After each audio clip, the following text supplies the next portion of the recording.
Okay, since we have completed the general microbiology part, now I will be heading towards the immunology, which is an important section because it has lots of concepts and some of the important questions in your microbiology. So please concentrate.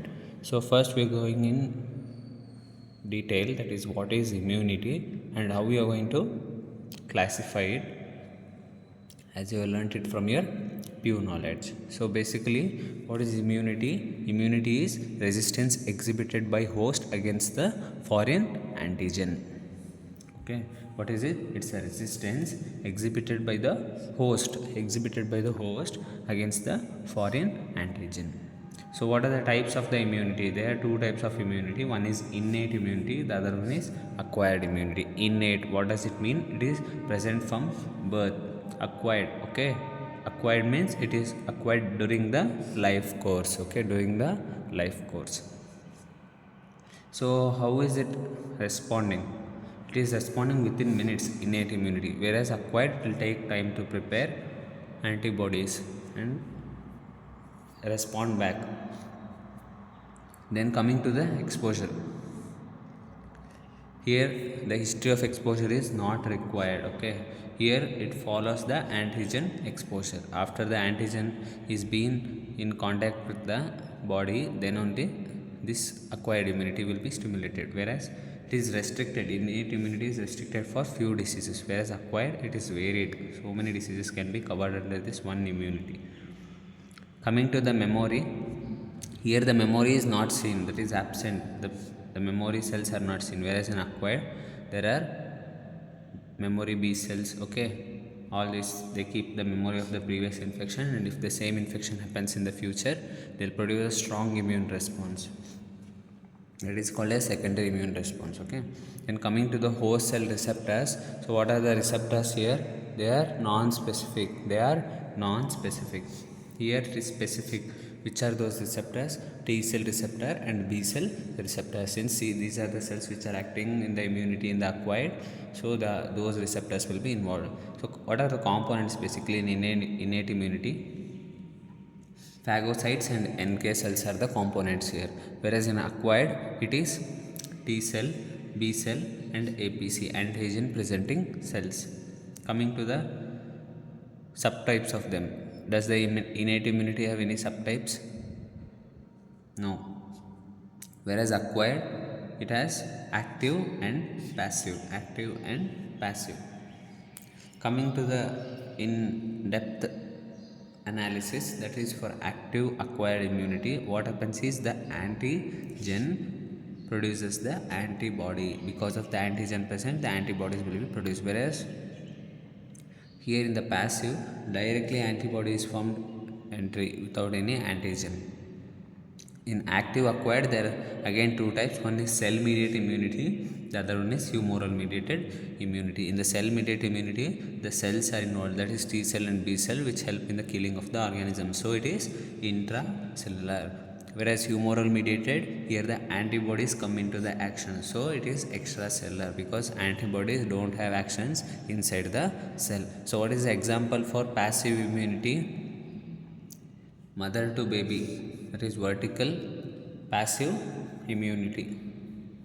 Here the IgG or IgG molecules are crossing. Okay,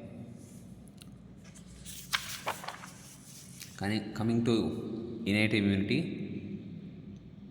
What is innate immunity? It is present before birth. What are the factors influencing them? Species, race, genetics, age, hormonal influence and nutrition are the factors which are responsible for their different authorization works. Okay, coming to the toll cell receptors, which are the mediators in case of innate immunity. They are the main receptors for induction of innate immunity. They bind to the MAMP. What is MAMP? Microbe associated molecular patterns, and they bring about the actions. There are so many toll like receptors from 1 to 8. Just remember, 2 is for bacterial peptidoglycan, 3 is for double stranded DNA virus, 4 is for LPS of the gram negative bacilli, that is lipopolysaccharide. Coming to the acute phase reactants during inflammation, The one which increase they are called as positive, the one which decrease they are called as negative. Okay, during the inflammation. So coming to the positive inflammation markers, that is the positive acute phase reactants, you are going to see CRP, that is a C reactive protein, fibrinogen, and haptoglobins. These will increase in the body when there is an inflammation, whereas negative, such as albumin, transferrin, and antithrombin, they are going to decrease. They are going to decrease. These are going to increase. These are going to decrease. Coming to the acquired immunity, in the acquired immunity, the receptor against the antigen, sorry, not the receptor, acquired immunity is resistance against the antigen that individual acquires during life. Again, here is the resistance against whom? Against antigen during life. These are the keywords. Types, there are again two types. So what are the two types basically? There are again active immunity and passive immunity. As mentioned earlier, there are two subtypes, that is active immunity and passive immunity, produced by different variety. Whereas here host immune, it is produced by host immune system. The host immune system is working there, so it is called as active. Whereas passive, you are going to receive it passively. Immunoglobulins are received passively for you from different source. Example here, the infection and vaccines are the examples here. Naturally it is going to produce antibody by infection, whereas vaccines also. Whereas in case of passive, it is mother to fetus, I have told it right, or antibody transfer. Active is long acting, okay. Passive is shorter. Here you are going to see the lag period. Here you are not going to see any lag period. Here the memory is present. Here there is no memory. They are going to ask all these, okay, like MCQs, so make sure you remember them. Then booster doses, here it is useful, here it is less effective. Okay, if you are going to supplement with booster doses, it is going to increase the active immunity, whereas passive immunity you have to give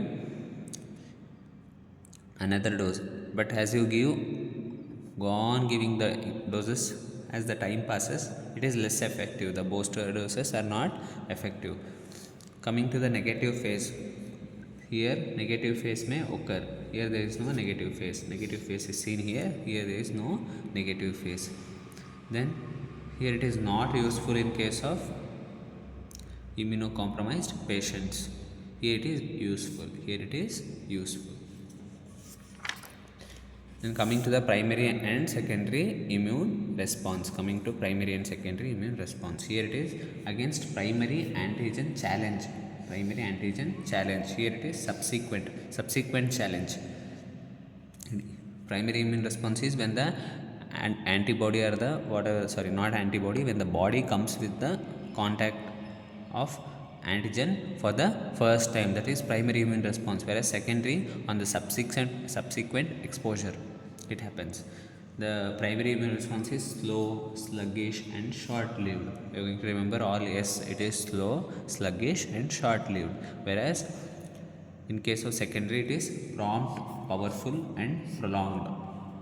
Lag phase is prolonged here. The lag phase is prolonged. Here there is no lag phase. Here there is no negative phase. Here there is negative phase. Antibody titer is less and it is IgM, whereas antibody titers are more here and it is type of IgG. It is specific but not avidity, whereas here it is more of avidity, less specificity. Coming to the cells producing the antibodies here. Okay, here the naive B cells are going to produce the antibodies. Here the memory B cells. They keep the memory and they produce the antibodies when the repeated infection happens in the future. Here it is both T dependent and T cell independent. Here it is completely T dependent. Okay, T dependent antigens are processed because to activate the B cells, the T helper cells must come. Coming to the graph, what I have explained, see here, this is the graph. First phase is lag phase because there is nothing growth seen, that is lag phase. Then you're going to see the increase in the titer. okay, increase in the titer, but that titer is comparatively less, and it is of IgM 1 type, that is primary immune response. So primary exposure, here it is primary exposure, here it is secondary exposure. Before the secondary exposure to begin, there is something called as negative phase. You are going to see this small dip, right? That is negative phase. Then coming to the increase, that is again increasing, the titer is increasing, the antibody titer, and it is comparatively huge. Here it was only this much, here it is more, okay. So the titer is more and it is of IgG type because of secondary immune response. The body is having the memory and it will produce a strong, prompt, powerful, okay, and prolonged response in the immunity, okay. Coming to the herd immunity, it represents the immunity of the community, okay. Basically this is what you are going to remember, it's the immunity of the community towards the pathogen. What is the vital role? It will prevent in epidemic diseases, okay. If this immunity increases, large population are immune, it indicates the large populations are immune for pathogenicity. Then it decreases epidemics and eradicates the disease. For this to happen, what should be there? There should be increased clinical and subclinical cases, or else herd immunity is not successful. Then it develops following effective vaccination against some diseases, okay. Following effective vaccination against some diseases, this herd immunity has been developed, that is diphtheria and pertussis vaccine, MMR vaccine, and OPV. These are the vaccines, okay. Coming to the passive immunity. In passive immunity, natural and artificial are the types. Natural, it is coming from mother to baby, that is transplacental. Then artificial, you are going to transfer the artificial antibodies, that is anti-serum. What are the uses? Okay, to provide short-term protection, it will provide short-term protection. Then for suppression of active immunity, to limit the tissue injury. The active immunity is so strong that it will start destroying our own cells, okay, and it is so extensive. To limit that, you are going to give passive immunity, that is, example here is RH immunoglobulin is given in case of negative RH factor immune response, absence RH factor response in negative pregnancy, RH negative pregnancy with RH positive babies. Then it is used to treat serious infections, okay, it is used to treat serious infections like category 3 of rabies infection, then Guillain-Barré syndrome, okay. There and all you are going to give the IVIG, that is intravenous immunoglobulins. What are haptens basically? Then what is hapten here now? Come on, tell me if you know. Haptens are low molecular weight molecules. They are low molecular weight molecules that lack immunogenicity but retain antigenicity. So what is immunogenicity basically? Immunogenicity is ability of the antibody to produce the immune response, okay. What is antigenicity? It is going to bind to the specific antibody, okay. Here it lacks immunogenicity, so it cannot induce immune response but retains antigenicity, so it binds to specific antibody or the T cell receptor. Haptens become immunogenic when combined with the carrier, okay. They can become immunogenic, they become immunogenic when they are with the carrier, this complex that is called as hapten carrier conjugate, what does it do? It will produce the antibodies. Once this carrier and the hapten combine and form a conjugate, they produce antibodies against whom? That is not required for you. If required, you are going to see one is epitopes of hapten, then unaltered epitopes on carrier proteins, then new epitopes formed by the parts of both hapten plus carrier. These are the antibodies produced. Then types, one is complex, the other one is simple. Complex haptens, they contain more than or two epitopes. Simple contain only one epitope, okay. Here complex is seen in case of precipitation reactions, okay. Precipitation reactions are seen. Here there are no precipitation reactions. Coming to adjuvants, what are adjuvants? Substance which enhance immunogenicity, they enhance immunogenicity of antigen, okay. They enhance the immunogenicity of antigen, usually added to vaccine to increase immunogenicity. They are added to vaccine to increase immunogenicity of vaccine. antigen. Examples: alum, that is aluminum hydroxide, then mineral oil, that is liquid, paraffin, then incomplete type, complete type. In incomplete, you're going to see what? Water in oil with silver in aqueous phase. Okay, you're going to see the silver in aqueous phase. Then complete, you're going to see water in oil plus killed tubercular bacilli. You're going to see killed tubercular bacilli in oil phase here. Okay, here it is oil phase, that is complete. Then LPS of pertussis. Okay, Bordetella pertussis, the lipopolysaccharide of the Bordetella pertussis bacteria is used in case of diphtheria toxoids and tetanus toxoid as adjuvant to increase the immunogenicity. Then toxoids of DT and TT are used for as an adjuvant in case of Haemophilus B vaccine. Okay, Haemophilus B vaccine. Coming to the heterophile antigens. What are these heterophile antigens? These are the antigens sharing epitomes with each other. They are going to share the epitomes. They are called as heterophile antigens. So antibodies produced against antigen of one species can react with the other. Okay. So antibodies produced against antigen of one species. Okay. If there is any antibody produced against one species, that can cross react with others, that will cross react with others, and it is vice versa also. So what are the examples for them? Whale flix disease. Here what you are going to do, you are going to diagnose the typhus fever using whom? The protease antigen, that is OK2, OK19 and OXK. Okay. Then coming to the Powell-Bennet cells, here we are going to diagnose the infectious mononucleases using whom? Sheep RBCs as antigens. Then cold agglutination test.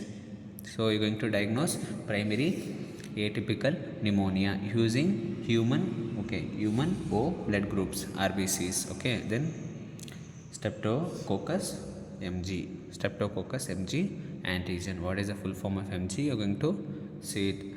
It's your homework. Then Forceman antigen. What is Forceman's antigen? It is present on all animals and plants and bacteria except rabbits. Okay, except rabbits. Then super antigens.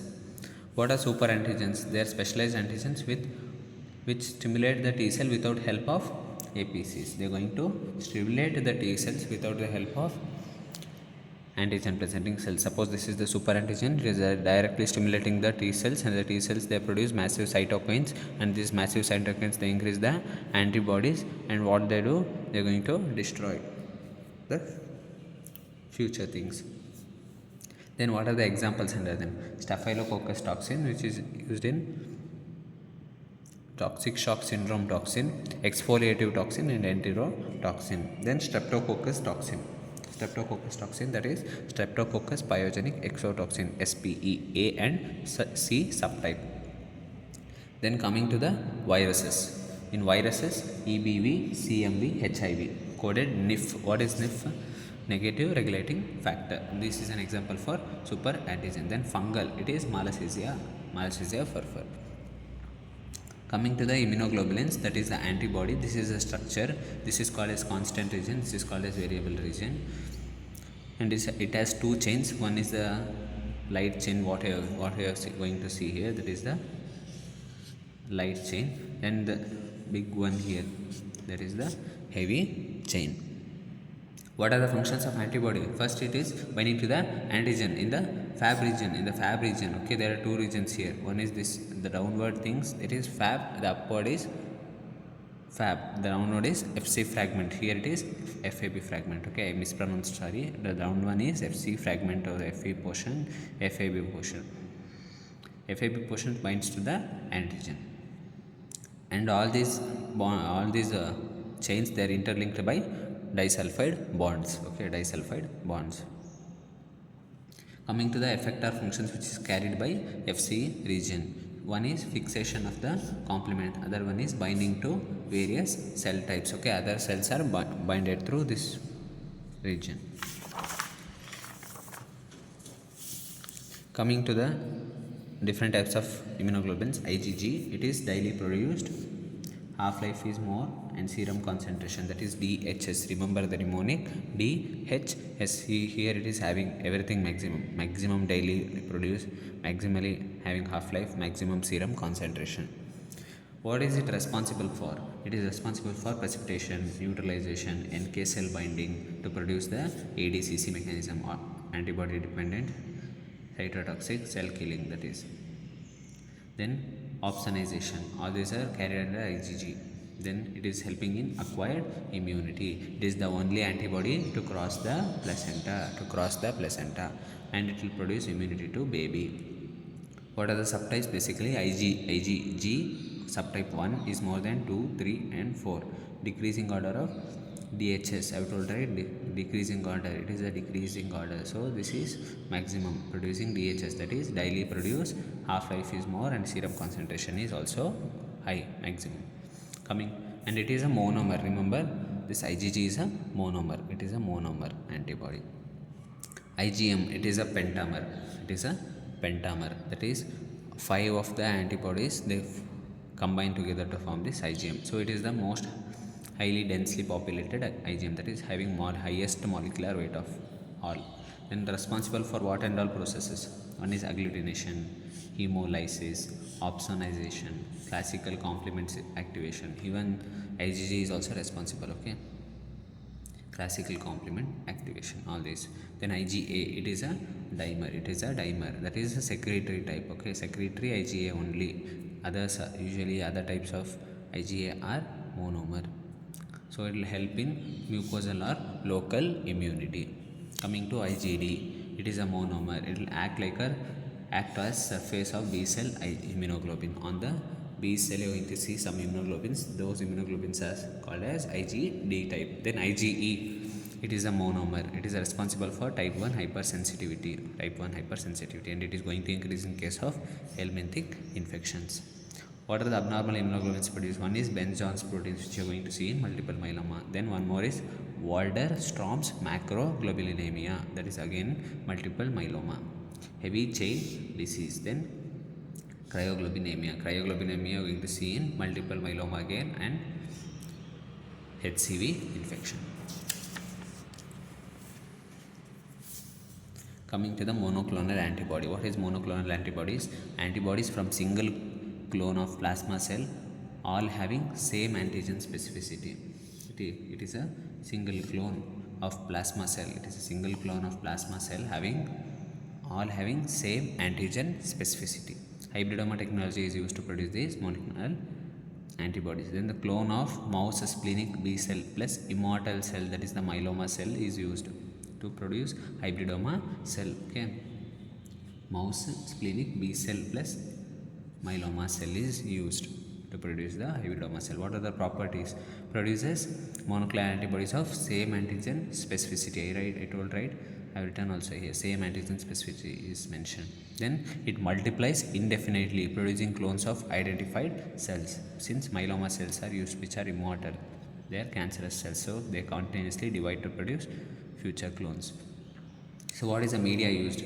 HAT media, that is hypoxanthine, aminopterin and thymidine media is used for the culture of this. Then types. What are the types? Mouse monoclonal antibody, chimeric monoclonal antibody, humanized monoclonal antibody, and human monoclonal antibody. These are the types. What is ELISA? Coming to ELISA. ELISA is an enzyme-linked immunosorbent assay. What are the components of ELISA? One is immunosorbent and enzyme. What is immunosorbent? It absorbs the antigen or antibody present in the serum. What is enzyme? It is going to label it. It is going to mark it. Okay, it is going to highlight it. Okay, it will label components as of now I am doing right. I am labeling the important ones. So what does it do? Enzymes. It is going to label components of assay, that is antigen and antibody. What are the things you're going to remember as a part of ELISA? It is a method of choice in big labs to process multiple samples, okay, because it has so many wells inside it, and it is economical, okay, it is economical, most sensitive but expensive. Types. Most sensitive, that's why it is used for screening process. Types: direct ELISA, indirect ELISA, sandwich ELISA, competitive ELISA, and ELISpot. These are the types of ELISA. So what is the principle under ELISA? It is used, okay, there is a use of an enzyme to detect enzyme is used to detect the antigen antibody binding, and this enzyme converts a colorless substrate to a colored product. Okay, colorless substrate is converted to colored product, indicating the presence of antigen antibody binding. Coming to the types of ELISA, that is indirect ELISA. Here you are going to detect antibody against a known antigen. So example, rabies and HIV infection. First you are going to take a well, in that you are going to coat the antigen. So after coating with the antigen, you are going to wash it, then add the serum of your desired choice. Then you are going to addition of specific antibody to be measured. Okay, specific antibodies you're going to add. Here the antibodies are added, first antigens are added, then antibodies are added, then you're going to wash and add the enzyme. Now primary antibody is there, you're going to add the secondary antibody. Okay, secondary antibody conjugate is added. So once this is added, you're going to see enzyme will act like a secondary antibody. Then add the substrate and measure the color. Okay, you're going to add the substrate for that enzyme, so that the enzyme and substrate, they form a colored complex, and you are going to measure the color there. Okay, that is called as indirect ELISA. Whereas direct ELISA, directly the substrate is being added and the product is formed using the antibody in the well. Then coming to the sandwich ELISA, you are going to detect the antigen. Here antigen is detected in sandwich ELISA. Remember, antigen is indicated. Then antibody is coated here. So antibody is coated here. Here it was antigen which is being coated. Then add the antigen later to be which you want to measure, right? You are going to detect antigen here. So you are going to add the antigen. Then add the enzyme conjugate, that is the secondary antibody. Then after adding this, you are going to add substrate and measure the color. It is same for all. Okay, same procedure. Then competitive ELISA, it is used to quantify, it is used to find the quality of the antigen. Sorry, not quantity, quality. How is it? How competitive is it? The antigen, how strongly it is competitive. That's why it's competitive ELISA.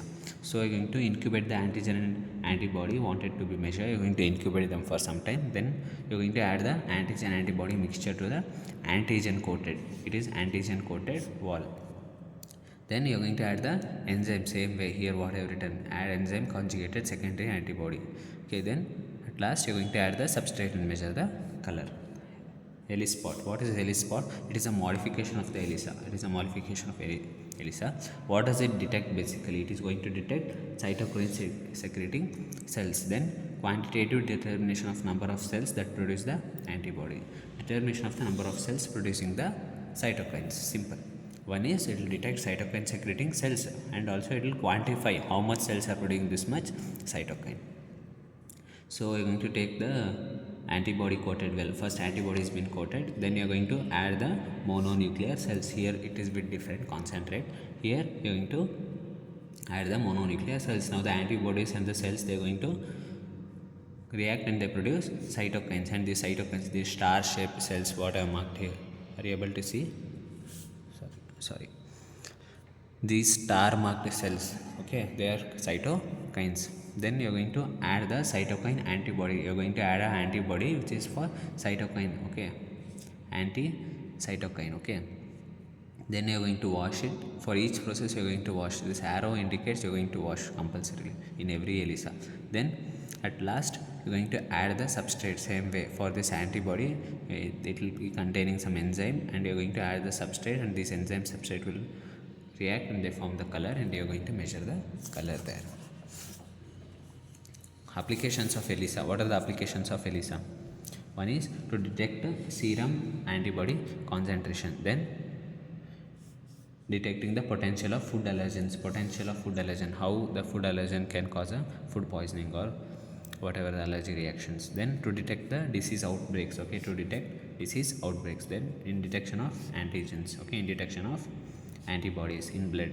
Okay, serum antibody concentration, to detect antigens, to detect antibodies, to detect the outbreaks, and to detect the food allergens capacity. Then agglutination reactions, they are going to ask it for 3 marks. Okay, all these are for 3 marks. Okay, all these are for 3 marks. So what is the definition? Basically, the particulate or the insoluble antigen mixed with the antibody in the presence of electrolytes at the suitable environment is going to be forming the clumps. It is going to form the clumps and get agglutinated under suitable environment when there is a particulate or insoluble antigen. Types: tube agglutination test, which is done in typhoid, T for tube, typhoid, and brucellosis if possible. Remember, slide agglutination, it is used to identify and serotyping. It will be helpful. Then microscopic, it is used in leptospira. Okay, and indirect, that is indirect hemagglutination. IHA means indirect hemagglutination. Okay, then latex, which is used as a part of antistreptolysin O titers, which we are going to use in case of rheumatic heart disease diagnosis. Coming to the complement pathways. Complement are a group of the proteins normally found in the serum in an inactive form. Okay, they are normally found in the serum, but they are inactive. But when they are activated, they augment the immune response. Once they are activated, they are going to start the immune response. What are the sites of this complement synthesis? One is liver. Okay, mainly liver. Then GIT, macrophage, and spleen being the other sites. What are the pathways? Different pathways. One is classical pathway, alternate pathway, and lectin pathway. Here it is antibody dependent. Here also it is, whereas these two are antibody independent. Trigger antigen antibody complex, that is being carried by the C1. Okay, there are different types of complements, and it is abbreviated as C1. Okay, so C1 complement 1, like that. Okay, C1 means complement 1. Then you're going to see the addition of C4 complement 4, and that will form a complex called as C14B. What is this line indicate about? That indicates it is active. Then come again down, then C2 is added, and because of this one complex is formed, that is C14B2A. Okay, C4 is divided into C4A and C4B, and C4B is coming here. C4A, I'll tell you what it is going to do. Then C2 also, C2A is coming here, C2B is not coming here. Then this particular complex C14B2A is called as C3 convertase. Then ultimately at last C5 convertase is formed by adding of C3. Okay, that is common for all the pathways. I'll tell that later. Coming here again, it is antigen. Here it is the antigen is the trigger. Okay, trigger here is antigen antibody complex, where it is antigen here. Here the first complement is C3b directly. So you're going to see the addition of factor B, and that will form C3b and capital B with active form on the above. Then factor D is added, then it will form C3b, capital B, and small b. Coming to the last, that is lectin. It is again antibody independent. Here the bacterial cell wall will act like a trigger, and here the first is C4 complement 4. There is addition of complement 4 again, and that will form M is prefixed as mannose. Okay, it is mannose binding lectin. Okay, MBL. So that's why you're going to see M here. C4B. Okay, C4 is added, so C4B is formed. Okay, C4B is formed. Then again C2 is added. Here also same. Here also same. Again C4B2A. C4B2A. Here extra you are going to see 1 because complement 1 is added. Here extra is not there. So after all this process, you are going to see the addition of C3. You are going to see the addition of C3 complement, and that will form a complex called as C5 convertase. So if for this complex is C3b is added, so if C3 convertase if added with 3b, it is C5. Again here also for this complex C3b, 3b, all these are the C3 convertases.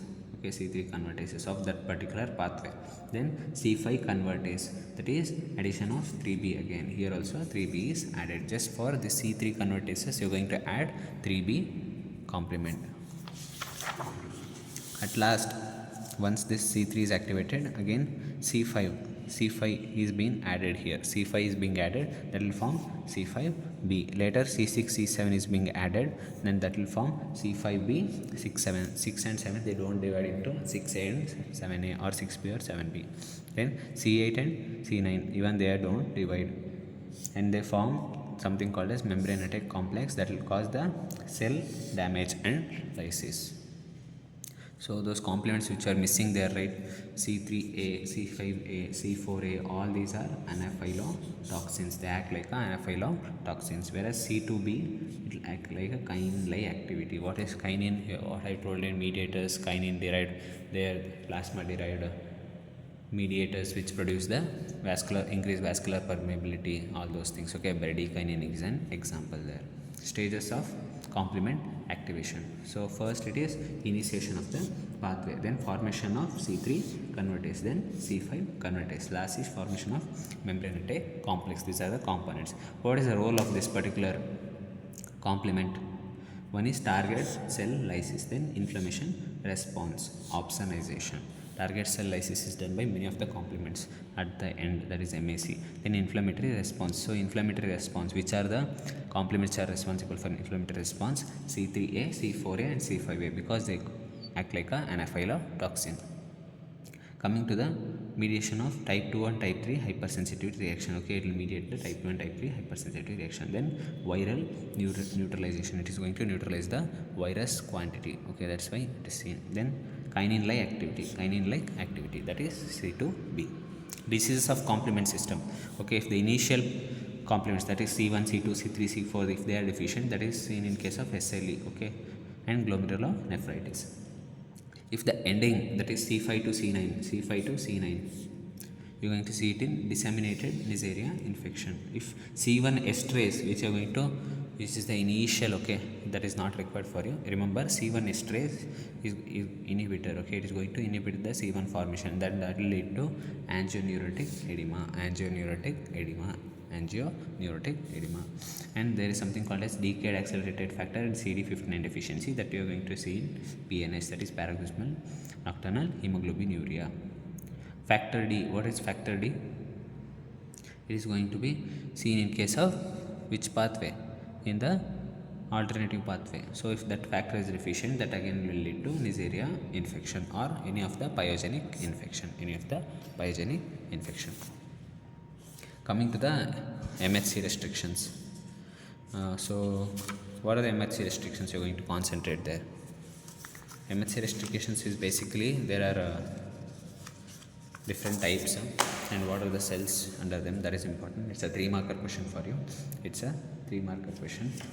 So basically there are 2 types of MHC, that is major histocompatibility complex. Okay, MHC full form is major histocompatibility complex. There are 2 types, class 1 and class 2. So in the class 1, it presents the antigen from the intracellular proteins or the virus or the tumor antigens. Okay, here it is intracellular, here it is extracellular. That's what you're going to remember mainly. Then it's expressed on all nucleated cells. All the nucleated cells are going to express this MHC1 complex, whereas MHC2 is seen specifically in few of the things, that is antigen presenting cells. Okay, antigen presenting cells such as dendritic cells, macrophages and B cells. So this MHC1, it is recognized by whom? It is recognized by CD8 T cells. Remember in the class I told you, right, that remember 4 tables or 8 tables. 4 into 2 is 8. 8 into 1 is 2. 8 into 1 is 8. Okay, so remember the 4 into 2, that is CD4 cells are going to multiply or identify the MHC2, whereas CD8 cells are going to identify the MHC1. Here it is CD4 T cells. Coming to the cytokines role, one is interleukin 1, that is produced by the antigen presenting cell. It will activate the T helper cells. Once the T helper cells are activated and proliferated, that will lead to B cell maturation. Then IL-2, interleukin 2, that is produced by T helper cells type 1. So it will increase the TH cells activity, okay, and production of cytokine T cells and some of the NK cells.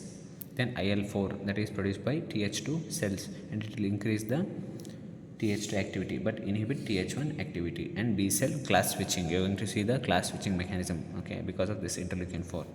That is IgM is converted to IgG, then IgG is converted to IgD or E, like that. That is called as class switching.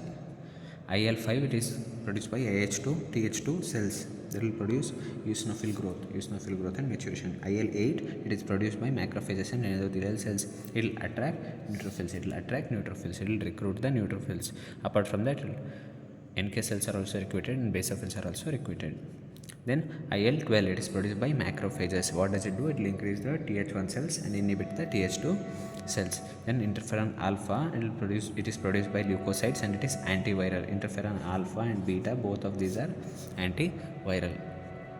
Interferon beta is produced by fibroblasts. Interferon gamma, interferon pharma, again it is T helper cells and cytokine T cells and NK cells. They are going to produce by resting macrophages. Okay, they are going to stimulate the resting macrophages. Then type 4 hypersensitivity reactions, and it is going to stimulate the B cells to produce antibodies. Then TNF alpha, that is tumor necrosis factor alpha, that is produced by macrophage. It is similar to IL-1 and increases the tumor necrosis. In the name itself, it is producing tumor necrosis. Then TNF beta, it is produced by T helper cells type 1 and cytotoxic T cells, and it is similar to TNF alpha. It is going to prompt the activity and it is going to increase the activity of TNF alpha, and it is going to increase the phagocytosis. Coming to TGF beta, it is produced by macrophage, mast cells, T and B cells and platelets. What does it they do? They are going to inhibit the T and B cell proliferation. It is going to inhibit the T cell and B cell proliferation and promote the wound healing. Coming to the cell-mediated immunity and the humoral-mediated immunity. So, what are the differences between this cell-mediated immunity and the humoral-mediated immunity? Coming to the cell-mediated immunity, it is produced against intracellular microbes, whereas humoral-mediated is antibody-mediated. So, it is extracellular. Here, tumor cells role is seen. This cell-mediated immunity has a role against the tumor cells. Here there is no role against tumor. Then they mediate type 4 hypersensitivity, whereas humoral mediated all 1, 2, 3 hypersensitivity reactions are mediated by humoral. Transplant immunity and graft versus host disease is responsible because of this immunity. Here there is no role. What are the cells involved here? Cytotoxic T cells, NK cells and ADCC performing cells such as NK cells, macrophages, neutrophils and eosinophils.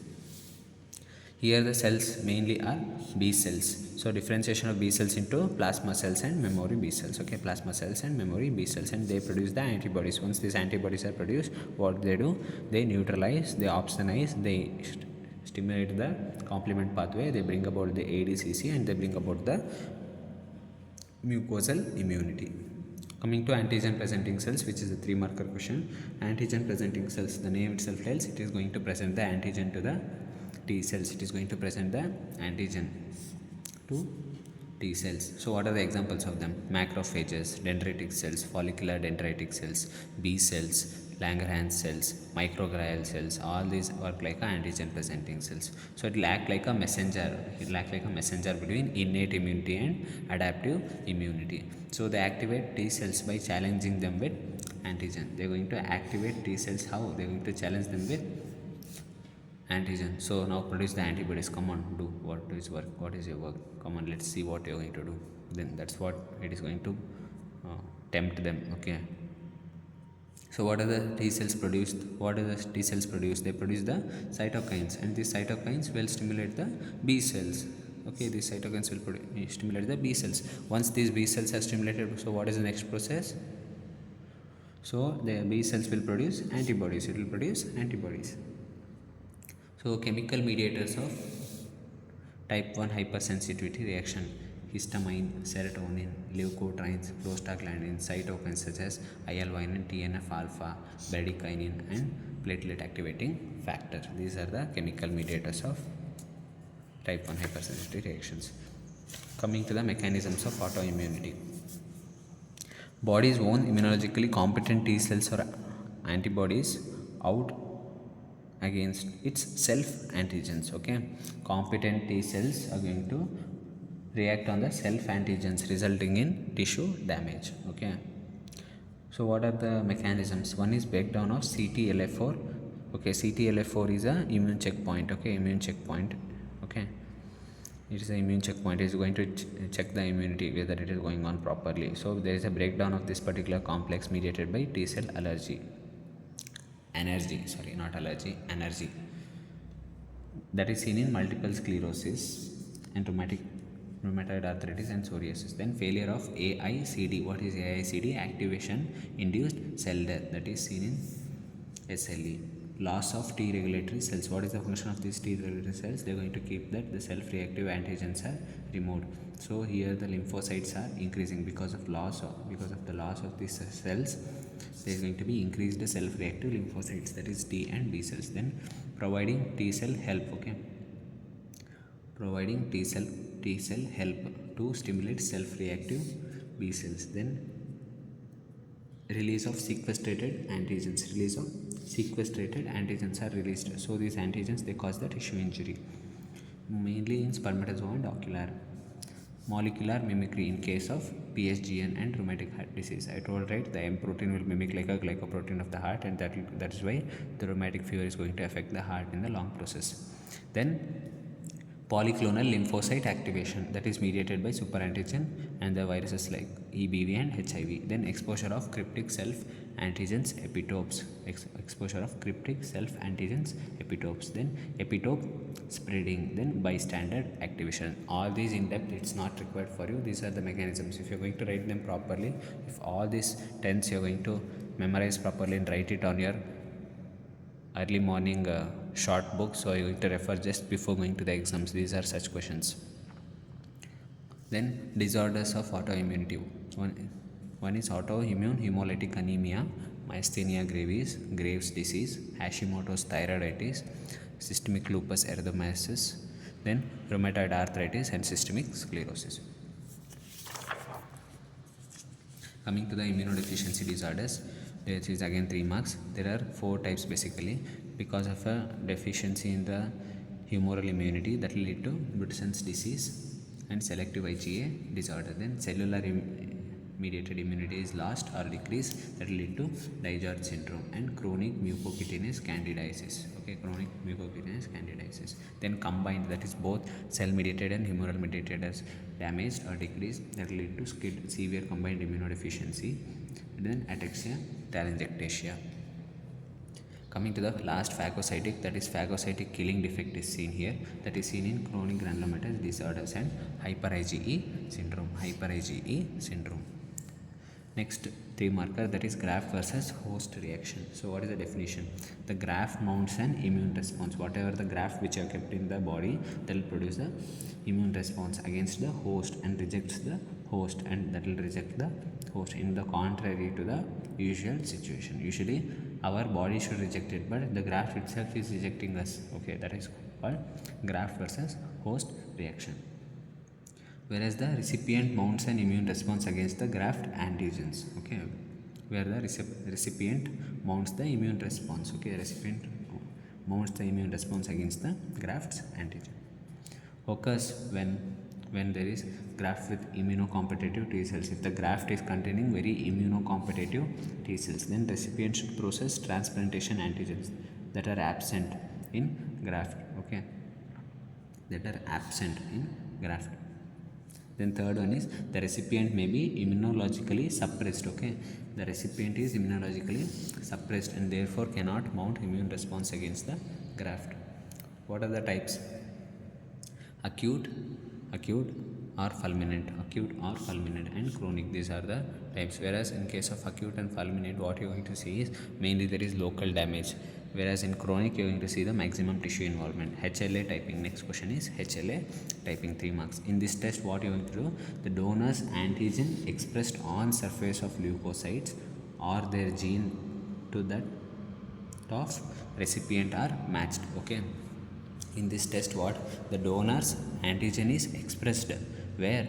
On the surface of the leukocytes. Okay, on the surface of the leukocytes, or their gene to that of recipient are matched. Okay, the gene of there should be matching with the recipient, their gene to that of antigen matching. Phenotypic method and genotypic method. So in the phenotypic method, you are going to see the microcytotoxicity, which you are going to use it in serology. Then mixed lymphocyte reaction, that you are going to do in tissue typing. Then coming to the genotypic methods, here PCR, variable number of tandem repeats, and DNA sequence based typing. Okay, these are the things you're going to remember. PCR is based detecting HNA genes and PCR related restricted RFLP. Okay, restricted fragment polymorphism, something like that, length polymorphism. Please Google this RFLP. Then variable number of tandem repeats typing and increase the short tandem repeat typing. DNA sequence based typing. These are the things which are denotypic. These are all so genetic level, so I can't explain in detail because they are useless also for you people. So you're going to memorize. In the phenotypic, it is microcytotoxic, then mixed lymphocyte reaction. In genotype, it is PCR mediated and variable number of tandem repeats and DNA based sequencing is going to be used for HLA typing. Coming to the vaccines, so what are the vaccines?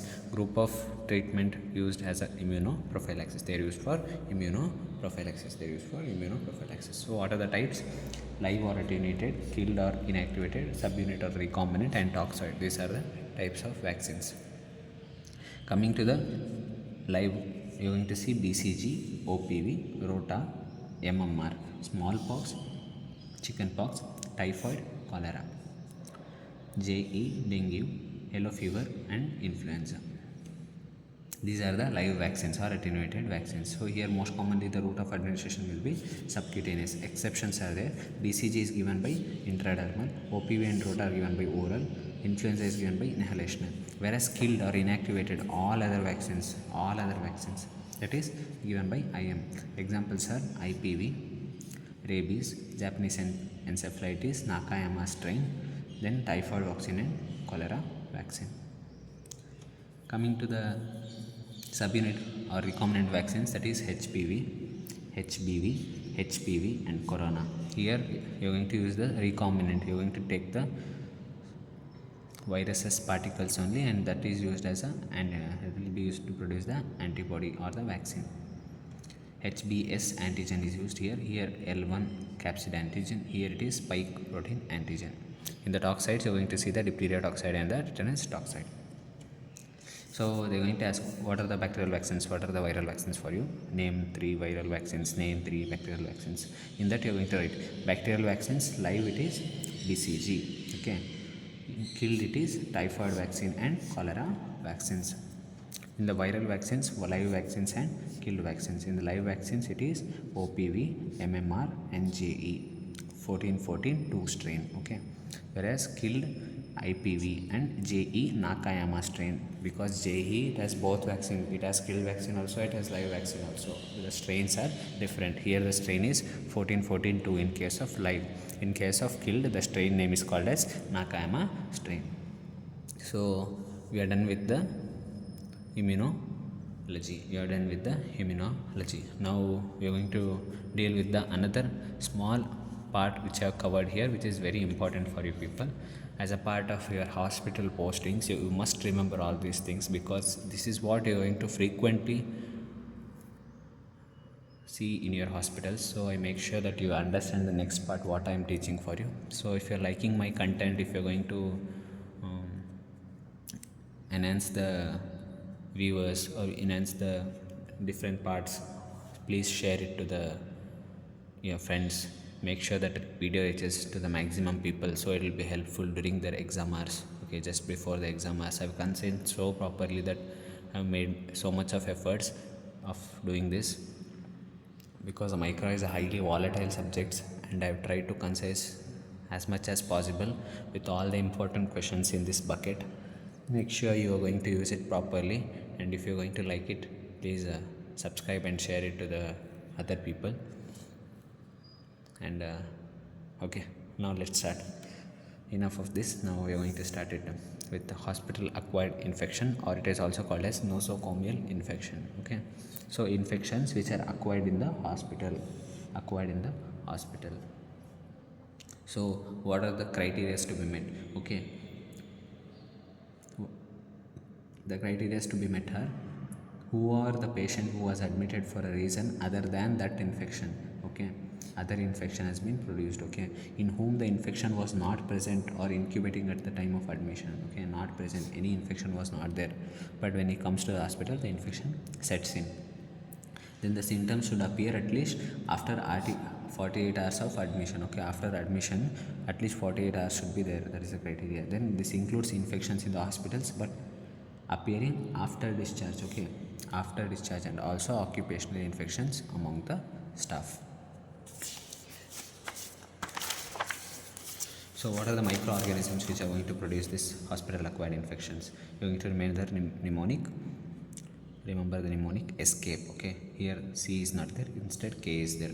So E is for enterococcus, S is for staphylococcus, K is for klebsiella, A is for acinetobacter, P is for pseudomonas, E is for enterobacter.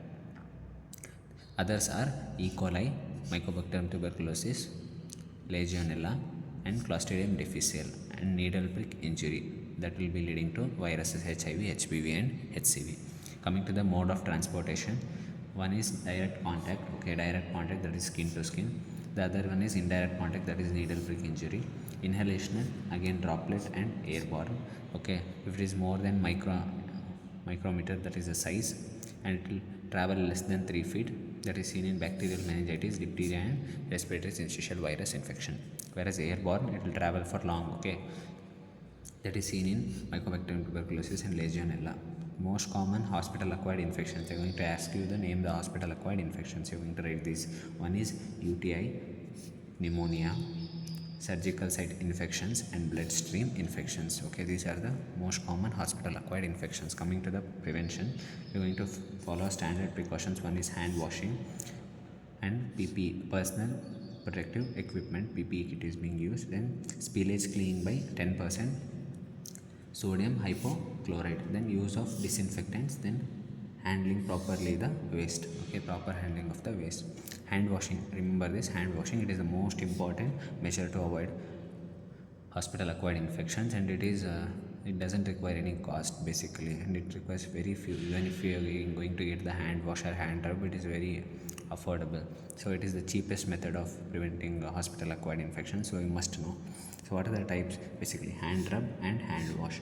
Hand rub is containing 70% alcohol with chlorhexidine, so it is used for 20 to 30 seconds, which are used usually in the OPDs or IPDs or in any of the surgical procedures. Okay, just before performing, there are the surgeons or the physicians, they rub the hand with this. Okay, that will dry immediately. Then coming to the hand wash, you're going to see the soaps. Then 40 to 60 seconds is the time duration here. Okay, when you are going to use the hand wash, if you are infected, if your hands are soiled, if you have kept the hands in the infected environment, that is called as soiled hands. When the hand rub should be used? Okay, before touching the patient, after touching the patients. Okay, then after touching the patient's surroundings also, then before aseptic procedures, then after aseptic procedures. In all these cases, we are going to use the hand rub. Okay,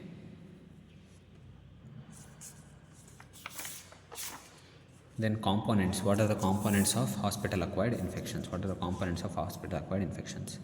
So there are four main entities, that is catheter associated UTI, then central line associated bloodstream infection, then ventilator associated pneumonia, and surgical site infection. These are the main components. They are going to ask for 3 marks. What are the components? You must write them. One is catheter associated, one next is central line associated, then ventilator associated, then surgical site associated infections. Coming to the techniques of sterilization and disinfectants as a part which is used in case of usually in the hospital setup, and even in college sites if they are going to process the specimens or samples. Autoclave, so what is it? It's a type of moist heat physical sterilization at that level of more than 100 degrees Celsius. At normal pressure, the water, so what is the principle here? It will work like a pressure cooker. So basically it will work like a pressure cooker. At normal pressure, water boils at 100 degrees Celsius. Suppose take an example. At normal pressure, the water is boiling at the 100 degrees Celsius. But when the pressure is increased inside the closed vessel, the temperature at the water boils also increases. Okay, if the pressure itself is increasing, the temperature also is increasing. The pressure is directly proportional to the temperature. Remember, pressure is directly proportional to the temperature. So what is the condition basically used here? Most commonly you're going to keep it in 121 degrees Celsius for 15 minutes under a pressure of 15 pascals. Okay. Then uses, it is used to sterilize the surgical instruments and culture media. Then control, what is the control used in this autoclave? Bacillus stereothermophilus, which is a sporulated bacteria, bacillus. Then coming to the chemical sterilization or disinfection, there are three types: high level, intermediate level and low level. In case of high level, it is similar to the sterilization process, whereas intermediate and low, they just act like a disinfection, the name itself tells. Here the spores are eliminated, here the spores are maybe eliminated or not eliminated, here it is not at all eliminated. So what are the examples under high level disinfectants? Ethylene oxide, that is used for plastic or rubber. Then hydroxide peroxide, H2O2, it is used in case of corrosive metals and electric devices. And aldehyde is used for endoscopes like glutaraldehyde, orthothioldehyde, all those. Coming to the intermediate things, that is halogenic and phenolic or phenogenic. Okay, halogenic, phenogenic. In the halogenic, you are going to see chlorine and iodine. What is chlorine used for? 0.5% to 1% sodium hypochlorite. I told it, it is used in case of blood spill.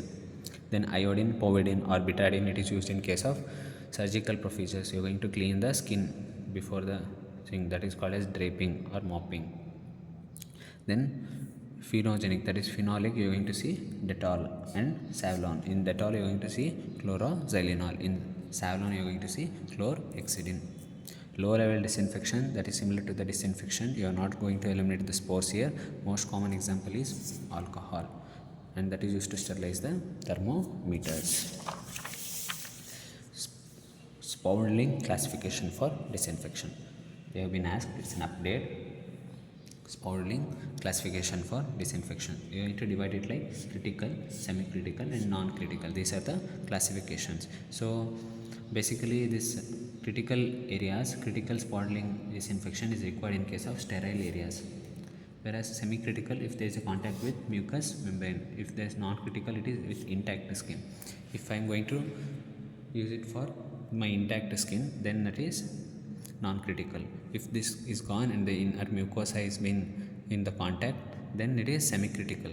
Critical is it is with the patient's contact. Okay, if you're going to touch the patient, the deep wounds, then it is critical wound. So basically critical wound requires sterilization, that is surgical instruments and implants which are in contact with the patients. Then mucous membrane contact such as anesthesia equipments and endoscopes and probes, these are in contact with the mucosa, right? You're going to introduce them inside and they're going to touch the mucosa, so they are semi-critical and high level disinfection is required. Whereas non-critical, intact skin such as BP cuff, ECG electrodes, stethoscopes which are keeping on the skin, so they require low level disinfection or intermediate level disinfection. Coming to the gaseous sterilization, that is ethylene oxide. Most commonly used is ethylene oxide, it's a 3 marker here. High penetration power, it is having high penetration power, so it will act like a both microcidal and sporicidal. It is going to kill the both microbe also and its spore also. Then it is supplied in 10 to 20% concentration, because high concentration can cause toxicity, so it will mix with the inert gases. Then sterilization conditions, what are the conditions? 5 to 8 hours at 38 degrees Celsius or 3 to 4 hours at 54 degrees Celsius. So control, what is the control used here?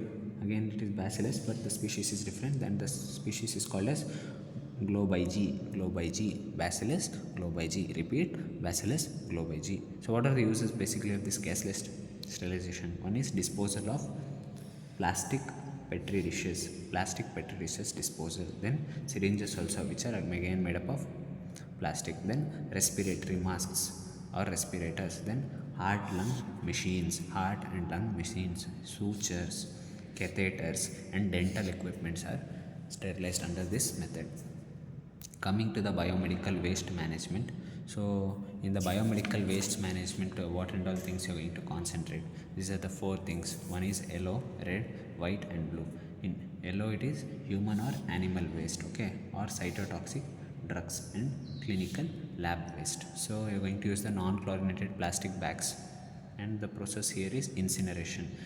Even cytotoxic cells also, they are going to be used in the non-chlorinated plastic bags and they are incinerated. Then clinical lab waste, you're going to autoclave them. Then after autoclaving, pre-treat with sterilization of non-chlorinated chemicals. You're going to sterilize with non-chlorinated chemicals. Then red, it is contaminated or recyclable. Contaminated or recyclable.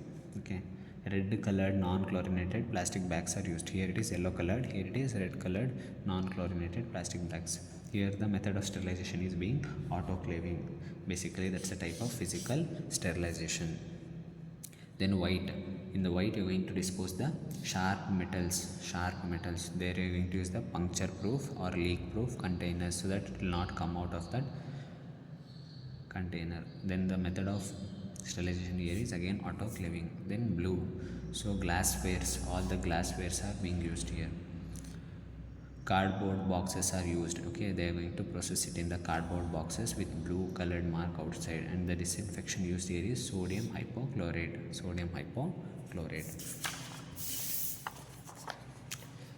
Coming to the needle stick injury. So what is the needle stick injury there? It is an accidental percutaneous piercing wound typically seen at the needle point. Okay, accidental. It is accidental piercing wound. Where? At the needle point. Who are at the risk for this needle stick injury? All the healthcare workers. Who are the healthcare workers? Nurses, interns, lab technicians, D groups, all these. Then accounting devices, which are the self forming devices which cause this needle stick. One is disposable syringes, then suture needles, scalpels and ampules. These are the things which are going to cause this needle stick injury. So what does it increase? How the infection risk is graded here? It is dependent on depth, size, amount of blood in contact and the HIV status. Basically it's the most common immunocompromised state encountered in India, right? Even TB also. Then what are the risks of developing this infection? HIV 0.3% risk, HPV 30% risk. It is having so minute quantity of blood is also sufficient to produce this HPV infection. So take precautions properly. Then HCV also. So what are the precautions for this needle stick injury? So avoid needles. Okay, you're going to avoid needles if there is a effective or a safe alternative available. Okay, you're going to avoid needles unnecessarily. Okay, then take care of yourself. You are important, never forget. If you are good, you can serve the society. If you yourself are ill, then you can't do anything good to the society. So the self care is the first priority here. So take care of yourself while handling. Then take 3 doses of HPV vaccine. You're going to take the HPV vaccine because it is highly infectious. 30% risk is there. Then take post-exposure prophylaxis in case of occupational exposure. Then coming to the last test, that is as a part of epidemiology chapter, presumptive coliform test. What is it used for? It is used for detection and estimation of coliform in drinking water sample. Okay, what is the media used? McConkey broth. So there is something called as Dercum's tube which is invertedly placed inside this broth. Then yellow colored media plus gas in the Dercum's tube indicates the coliform. So coliform is present if there is a yellow color media with the gas in the Dercum's tube. So positive tubes are referred to standard chart to find the most probable number. Okay, most probable number of MPN, that is called as MPN, most probable number of total in the 100 ml sample. So false negative, it is seen in case of spore forming bacteria. False negative results are seen in case of spore forming bacteria. So this is all about the hospital acquired infections. Okay, before that I covered regarding the immunology in this part, and previously I have covered the general microbiology. This is what I have told as a part of general microbiology part 1, which most commonly is seen in the paper 1 part. So other half of the paper 1 will be continued. There I will be covering the CVS and skin. So please stay tuned, and if you are going to like my videos, please share, subscribe and like the video. Thank you. See you in the next class.